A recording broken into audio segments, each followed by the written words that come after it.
长期以来，跨国巨头之间有一个潜规则，就是只要美国财政部印一张 A4 纸，他们就敢理直气壮的撕毁跟中国企业的合同啊。在他们的眼里，得罪美国人是要命，得罪中国人只是赔钱。但是就在最近，最高法释放了一个石破天惊的信号，在中国地盘上，美国的制裁令连张废纸都不如。最近呢，南华早报突然翻出了一个已经判决生效的老案子。这个案子虽然是几年前起的头，但是就在今年中旬啊，当咱们最高法直接把它当成全国典型案例甩到桌面上的时候，好家伙啊，整个国际商界、航运圈和那些天天盯着咱们的外国大壮们，瞬间全炸锅了。为啥呢？因为这不仅是一个商业纠纷啊，它更是近年来中美规则较量中最精彩的一仗。这个事呢，得追溯到2022年的10月，当时有一家香港公司找了一家业内还算挺有名气的新加坡船务公司，那签了正儿八经的海上运输合同。这个活呢其实很简单啊，香港公司把价值将近500万人民币的电子产品交给了新加坡这艘船，从咱们上海港出发，舒舒服服的运到巴拿马去交货。香港老板按时交货，船公司也顺利装船，眼看着快要到终点站了，你猜怎么着？出了个大无语事件啊！这家新加坡船公司啊，在搞什么内部审查的时候，突然发现，哎呀妈呀，这个委托咱们运货的香港公司，居然在美国财政部那个所谓的单边制裁名单上。这一发现不要紧啊，新加坡这帮高管瞬间是吓得魂飞魄散啊！正常人的逻辑是啥？拿人钱财替人消灾，你是个拉货的，你把货送到就完事儿了，对吧？但是这家外企的第一反应根本就不是职业道德啊，也不是怎么保全客户的几百万货物，而是我得赶紧甩锅呀，千万别让美国生我的气。他们当场就玩起了赖皮，直接拒绝给香港公司签发海运提单。大家要知道啊，海运提单就是提货的唯一凭证，没这玩意儿，你的货到了港口就是一堆废铁，根本就拿不出来。香港老板一看急眼了，赶紧催啊！结果这个新加坡公司干脆是破罐子破摔，直接摊牌了。你被美国制裁了，为了防止我们被美国连累，这单生意我不干了，巴拿马我不去了。香港老板能受这窝囊气吗？转头就跑到上海海事法院申请了一把海事强制令。法院一看，白纸黑字的合同啊，你凭啥不履约呢？立刻下令新加坡承运商赶紧签提单，赶紧老老实实的送货。这按理说吧，在中国做生意，中国法院的强制令你总得听吧。但这家新加坡公司的骚操作啊，简直能把人下巴惊掉。他们表面上装样子，行，我签提单，暗地里却搞了一招极其不要脸的乾坤大挪移。他们压根儿没在巴拿马卸货，而是开着船把这499万的货原封不动的又从巴拿马硬生生拉回了上海港。这还不算完，货拉回来之后呢，他们居然理直气壮的找到香港公司要钱。你看啊，这个船折腾了一趟，运费可不少，你得给我退运费。而且因为你上了美国的黑名单，吓到我们了，你还得赔偿我们的精神损失费和各种折腾费。听听啊，这是人干的事吗？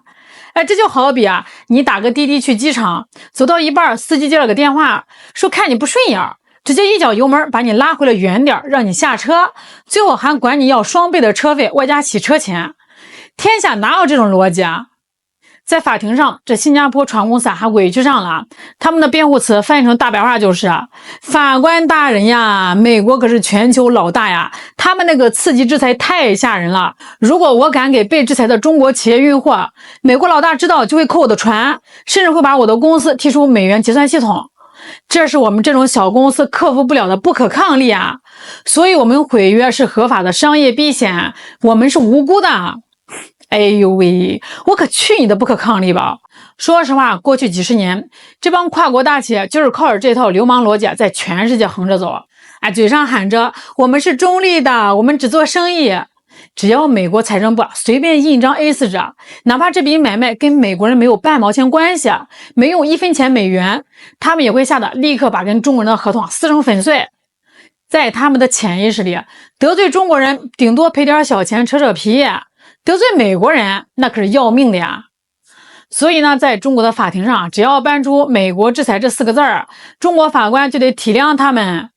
但是不好意思，你们这一次一脚踢在了钢板上，上海海事法院的法官看完这帮人的表演，直接冷笑一声，甩出了一份震惊整个航运界的硬气判决：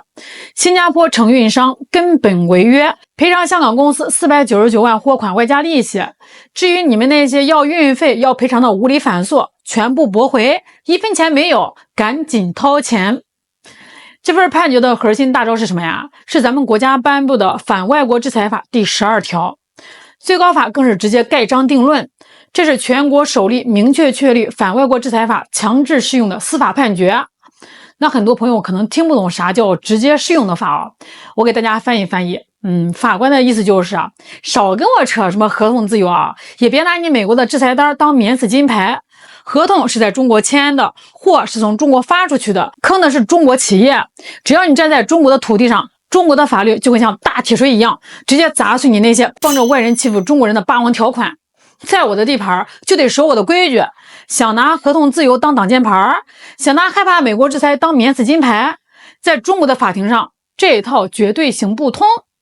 大家看新闻得看门道，这个案子呢是2022年的，判决是2026年2月下的。那为什么最高法偏偏在这个节骨眼上把它当成大典型全网通报？各位，这哪是什么普法宣传啊，这明明是一场卡着点打出的狙击战啊！咱们看看现在的国际大背景2025年的2月，美方一上来就重新祭出了对中东能源大国极限施压的旧剧本。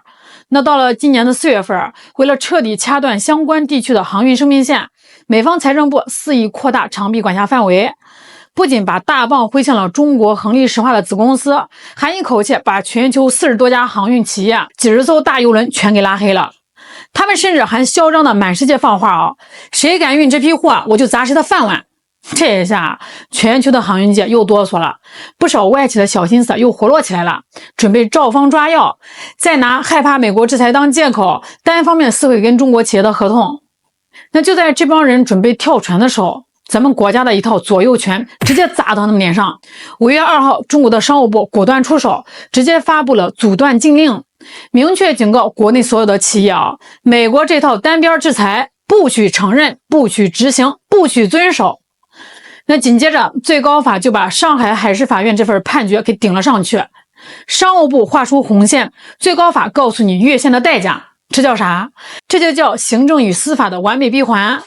这一套组合拳打下来相当于直接给所有在华经营的外国企业下了一道通牒。以前你们遇到美国制裁，觉得听美国的话撕毁中国合同没啥成本，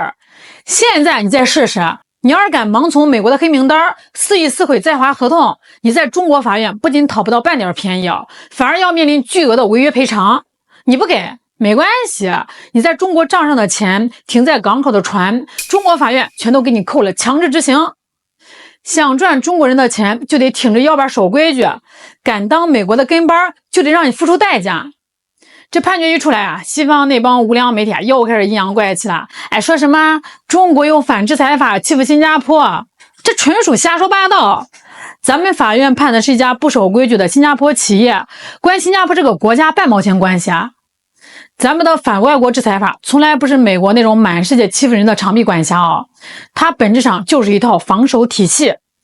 别人不打到家里来，咱们从来不主动开火，但是你要是敢把美国的霸权往中国市场里倒，这套系统直接就能把你制服贴。那说到底呢，美国玩了几十年的单边制裁，在法律上根本就站不住脚。首先，你美国的国内法凭啥管全世界联合国是你家开的